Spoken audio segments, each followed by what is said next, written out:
यह घटिया सालार खुशी खुशी अपनी बारात लेकर अरुशमा से शादी करने जाता है, वह भी फुल स्वैग में, जैसे दुनिया जीत ली हो उसने। मौलवी साहब निकाह के लिए तैयार बैठे होते हैं, सबकी नजरें सिर्फ दूल्हा दुल्हन पर होती हैं। अरुशमा तीसरी दफा कबूल है बोलने ही वाली होती है कि तभी कुछ ऐसा हो जाता है जो शायद सालार ने सपने में भी नहीं सोचा होगा। जी हाँ दोस्तों, एंट्री होती है जुल्फिकार और नूर की। यहाँ जुल्फिकार ने नूर के हर एक आंसू का बदला लेने के लिए ऐसा सॉलिड प्लान बनाया होता है जिससे इस घटिया सालार की सबके सामने धज्जियां उड़ जाती हैं। हाँ, नूर पहले ही जुल्फिकार को बोल चुकी थी, मैं तुम्हारे साथ नहीं जाना चाहती, प्लीज मेरा पीछा छोड़ दो। लेकिन बॉस, जुल्फिकार भी कोई आम बंदा नहीं है। वह जबरदस्ती नूर को अपने घर ले जाता है और वहां उसे हूर की मौत की सच्चाई बताता है। जैसे ही नूर हूर की तस्वीर देखती है, वह हैरान रह जाती है। उसे पता चलता है कि हूर कोई और नहीं बल्कि उसकी अपनी बहन थी और इसी वजह से जुल्फिकार को मुझसे इतनी हमदर्दी है। यहाँ जुल्फिकार कहता है,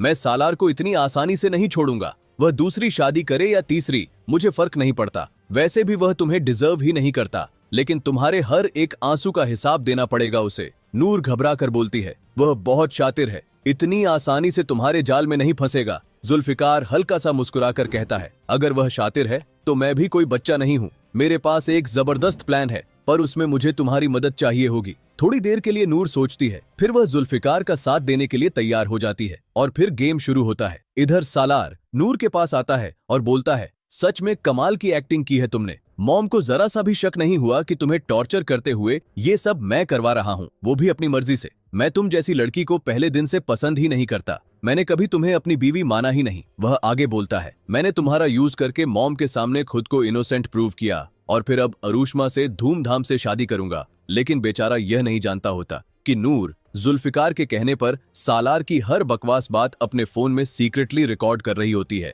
और फिर आता है असली धमाके वाला दिन। जैसे ही अरुशमा तीसरी दफा कबूल है बोलने वाली होती है, तभी शादी के हॉल के दरवाजे जोर से खुलते हैं। एंट्री होती है जुल्फिकार की, वह भी पुलिस के साथ। सब शौक। जुल्फिकार जोर से कहता है, आज मैं आप सबको सालार की असली औकात दिखाने आया हूँ। वह सीधा मुर्तजा साहब के पास जाता है। आप नूर को बदकिरदार समझ रहे थे ना, अपने बेटे की साइड ले रहे थे, चलिए आज मैं आपको आपके लाडले की हकीकत सुनाता हूँ। और फिर सबके सामने रिकॉर्डिंग चला दी जाती है। हॉल में सन्नाटा। रिकॉर्डिंग में सालार खुद मान रहा होता है कि वही नूर को टॉर्चर कर रहा था, सब उसका प्लान था। ये सब सुनकर अंजुम के होश उड़ जाते हैं। मुर्तजा का खून खौल उठता है। वह आगे बढ़कर सालार को जोर का थप्पड़ जड़ देते हैं। पूरा हॉल शॉक में। अंजुम ठान लेती है, अब सालार इस घर में एक पल नहीं रहेगा। तभी जुल्फिकार अपने पुलिस ऑफिसर दोस्त से कहता है, इस घटिया इंसान ने नूर को मेंटल हैरेसमेंट दिया है, इसे अभी के अभी अरेस्ट कीजिए। पुलिस तुरंत सालार को हथकड़ी पहना देती है। जो थोड़ी देर पहले शेर बन रहा था, अब भीगी बिल्ली बन चुका होता है। बेचारी अरुशमा के शादी के सपने वहीं टूट जाते हैं। उसे भी सालार से नफरत हो जाती है। दूल्हे को शादी की शेरवानी में पुलिस उठाकर ले जाए,